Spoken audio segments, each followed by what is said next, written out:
Well, week two is ahead of us now. I feel really good about week one and the progress. 2 days in spider pads and 1 day in full pads, and we'll really be in full pads now. The next stretch, with the exception of 1 day. So appreciate the guys' effort certainly, and I think our attention to detail and how we've gone about our business with a lot of new, in particular on the coaching side of things, has been what you're looking for. I think spoke to it last week about what we return in the offense and defensive line. Um, feel good about how that's presented itself to start.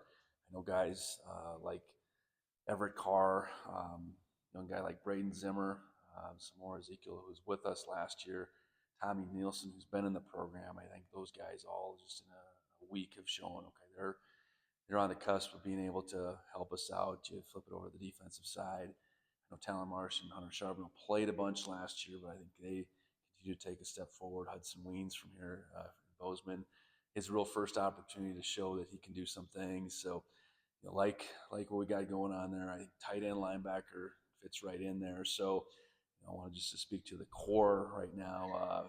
At the tight end position, Rylan Schlepp and Hunter Providence have certainly played a bunch, but they have to take that next step forward as being primary guys. And then you add, in particular, I think young guy Rocky Lencioni from here in Bozeman. I really like what he's shown, not just this past week, but since he's been here. Flip that over to linebacker, Neil Daly, Bryce Scribby played quite a bit last year.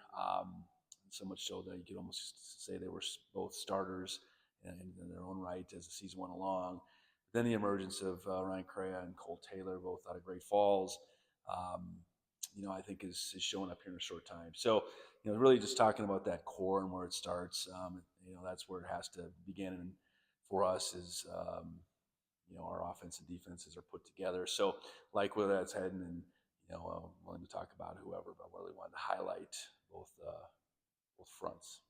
Yeah, at tight end, Thomas Buchanan switching over to that position. Can you speak on that change? Yeah, Thomas was a later ad last year, and he had been a high school quarterback, a bigger high school quarterback, a good basketball player. I think as we were in the recruiting process, there was certainly thoughts of playing him at tight end. It just so happened we had the opportunity at quarterback. Davion Super Alice left us that first week of camp, so Thomas did play practice, whatever, quarterback last year, but it was a natural move. And I think it's a good home for him. And he's got development certainly in front of him, but a good home for him. And then at quarterback, what's that balance like? I think probably the first time you've had this situation where, one quarterback that you're coming in the summer and then all these other guys playing right now. So how is that, I guess, competition going with one guy not being here? Yeah, it's maybe a little unlike, but I go back, unlike anything here, I guess, but in my experience, to have battles that go on in the spring, added dynamics that will come along, whether it's summer or fall. Been a part of that before, and you got to let it play out as it stands right now. So, Justin will ultimately get here, but right now, whether it's Chance, Jordan, Patrick, River, I mean, we're getting those guys work. And I think 1 week in, it's probably way too early to assess anything as far as how we would see the depth chart, I guess. But it's my hope after a couple more weeks and 6 more practices of scrimmage that does start sorting out. I think they've all shown some good things, and they've all shown signs that they're not there yet at the same time. So, I think we'll add Justin's piece to it when he gets here, when he starts to be be in the mix. So until that's the case, and we're moving forward with the guys we got here, and hopefully they take the the steps forward we want this spring. You mentioned the linebacker crew. How does that transition with I think really, I don't want to say exactly seamless. I mean, each coach is a little bit different, but Jody's been in this program, coaching in this defense for a year. He's been in this program much more than that. So I think from that aspect, there wasn't a transition. It wasn't teaching him the defense and then him having to apply. He knows the guys as well. He wasn't coaching them, but he saw them firsthand last year, and certainly I think his long-term experience in this program has been beneficial. So he's I suppose I could say he's picked up right where Bobby left off. I think those guys immediately, um, were disappointed with Coach Daly departing, but at the same time, really excited about Coach Owens taking over that room. So I've been very pleased with that, and Jody certainly bleeds blue and gold, but beyond that is a really good coach, really talented coach, and he did a really good job with our safeties and nickels last year, and the same expectation is we'll have moving forward with linebackers. You talked about the excitement of seeing the 25 team on the field for the first time last week. Going to week 2, what do you kind of expect transition-wise? What do you expect to see this week versus last week? Well, you just want to see progress every day. And what does progress look like? There's new every day. There's new schemes. There's new things they can screw up. So there's mistakes being made, and there's also successes happening. So I think that's what you want to see is while you put new things in, you're coming back to continued principles, and that the guys continue to play as fast as possible, and at the same time, you can sometimes see when guys get comfortable, and that's the more guys getting comfortable is really, I think, as these weeks go on, especially with the youth we have, is what you want to see.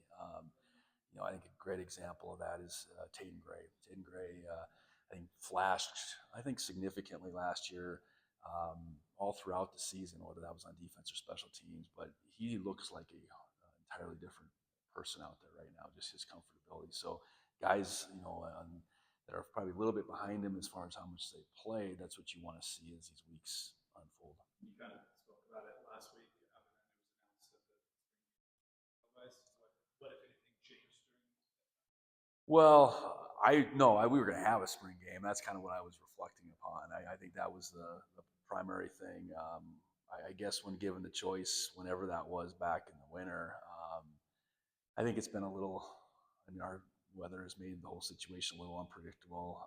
I think that's one thing, but then I think on the other side, allowing for us to do everything we can on that Saturday and feel really good about it. TV obviously um, spreads the visual for sure. So I don't know, combination of maybe those two things. Hopefully we have a great day, and certainly encouraging as many people to come here and watch the game in person as possible is part of it too. So no different in my thinking about what a spring game means, and wanting to be able to have it be a big part of not only our football program, but then also our fan base being able to come here and check it out. Bringing in Trent stood out, or I guess stands out about him. I think John mentioned his interview. Yeah, I've known about Trent for a little while. He worked very closely with Brian Ward, who's the defensive coordinator at Arizona State. Brian and I worked together back in North Dakota State a long time ago now. But he played for Brian at Bowling Green. Trent did, and then he ultimately coached with him at Syracuse, Nevada, Washington State, and Arizona State. So when we had an opportunity to hire a DB's coach last year, when we hired Jody, I was familiar with him. Brian really pushed him, but I think the one thing there, Trent hadn't had his own opportunity, his own room. So in going to Missouri Southern this past year and having a chance to coach the DBs there, I think that allowed his experience to go to another level. And he did interview very well, but it was really about the trust that I put in some colleagues that I have, and also just the opportunity he continued to get and how he articulated what this past year meant to him, coaching the defensive backs at Missouri Southern, and how he grew and all that kind of stuff. So again, an easy enough transition with a new guy because he has been in this system. He has actually worked with Brian Shepard before. They were together at Syracuse for a time. So, but ultimately, I mean, that was bonus because we really felt like he was a great person, a hard worker, and could bring a lot to the table here. Pat, I know obviously he's worked with the D-line last several seasons, but what do you feel like he's brought to this program in the past years, and I guess now? Yeah, I think immediately it was his experience as much as a player, but then he coached at the high school, junior college, played in bounced around the NFL a little bit. I certainly, he's coming from Houston, and our ability to continue to make inroads in Houston, I think, has been a big part of what he's brought. I think his recruiting down there, how he's been able to identify guys that he felt like could come up here and really thrive. I think he's been spot on. So that I think it's been on all ends, and I think as a defensive line coach, he played that position. That doesn't always make you a great coach by any means, but I think he's continued to work at his craft. And I know Coach Howe, and a lot of times has been right there by his side, but you can see that confidence and his ability to continue to grow through, all 3 years. And that's where I felt like, okay, moving him into that defensive line entire role and leading that group, still with Coach Howe's guidance for sure, was the best thing for how we were going to put the staff together moving forward. Or just the mechanics of spring camp, is it running the same as it has been under you? Any changes or anything you guys are focusing on differently this spring? Well, the sequence of the days is a little bit different. We're going on Mondays for the first time, and that was Monday afternoons. Thursday mornings, a little bit different rhythm, but and that was a function of the indoor not getting completed. We hoped the indoor would be done, and long story short, it's not. It will be done soon enough, and that's going to be great when we get here. But going on 2 mornings was not going to be in the plans, and the way our guys had scheduled their classes also created some challenges. So we're in this rhythm that we're in. But really, as far as what we want to accomplish, practicing 3 times a week for 5 weeks, what we're doing within practice looks very much the same. And we have a good enough amount of players at each position, so we can get after it pretty good, and that's what we intend on continuing to do. So, it's a big time to evaluate. I think certainly for our new coaches, in particular on the offensive side, getting them ingrained, into this football program. Our guys really, continuing to grow their relationships with them. I think that's as big a part of it as anything. So, it's always your hope that you get to the end of spring ball, and not that your depth is in concrete by any means, but it's fairly solidified. You know what you need to work on moving forward, what you want to do. You hope you have a pretty good sense for that too.